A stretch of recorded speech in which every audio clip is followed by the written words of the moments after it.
We are going to be doing a wash, polish, and ceramic coating on this beautiful red Ford F-150, and I'm going to show you the process and some of the products along the way. While I do some work here, we'll talk about coatings in general. Should you get one? Can you do it yourself? What are the alternatives? And what maintenance is required? Below, I will link discount codes for 3 different Canadian detailing suppliers that will cover any product you will ever need for your own vehicle.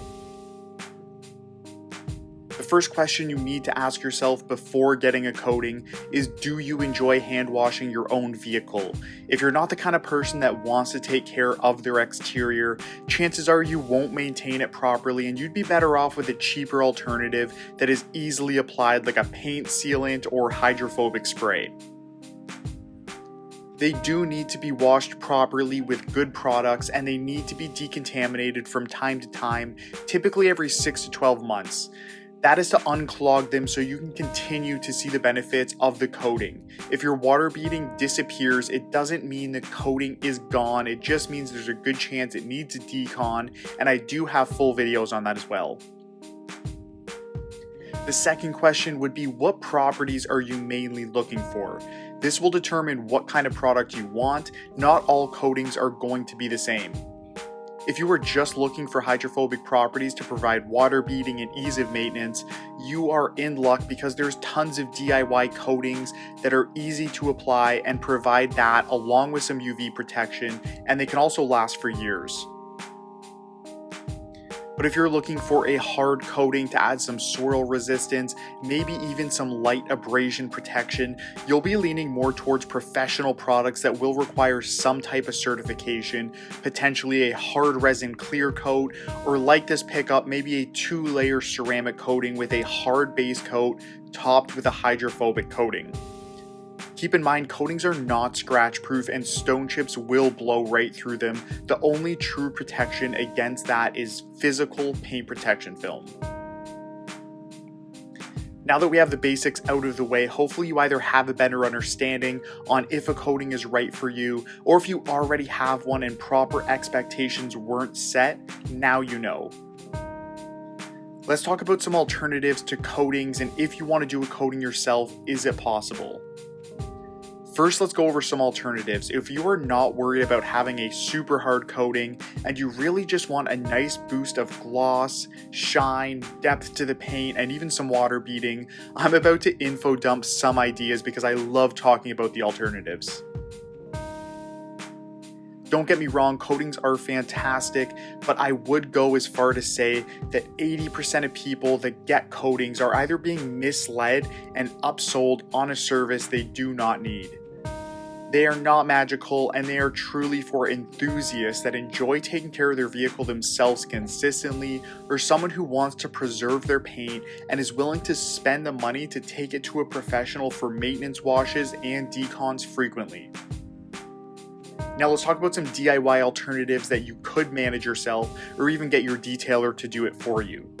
A good old hand wax goes a long way. This is an easy option for increasing gloss and water beading. Something like Geon Q2 wax from Carzilla.ca, the discount will be below.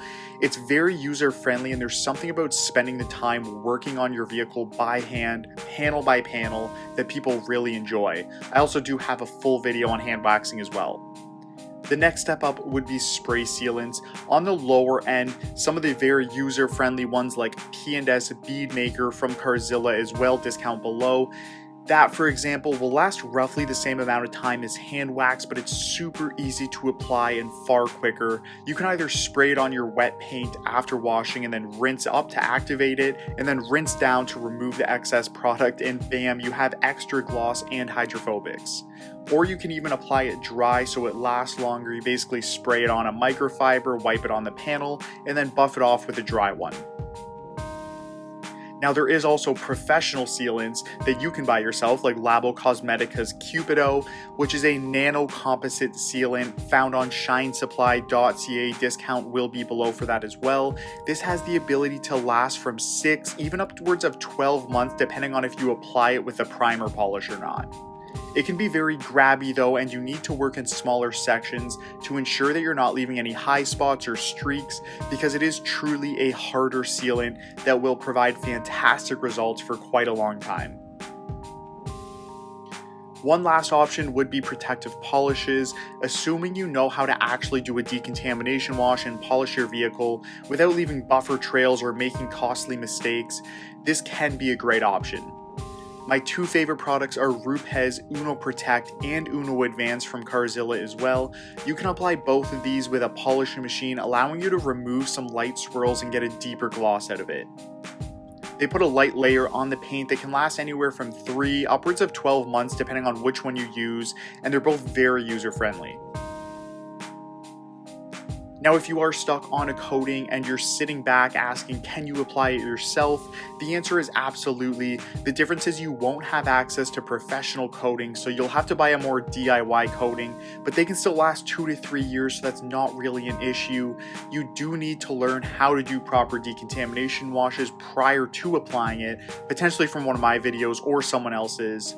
And paint correction is optional, although keep in mind the final result is going to vary a lot depending on the correction that's performed.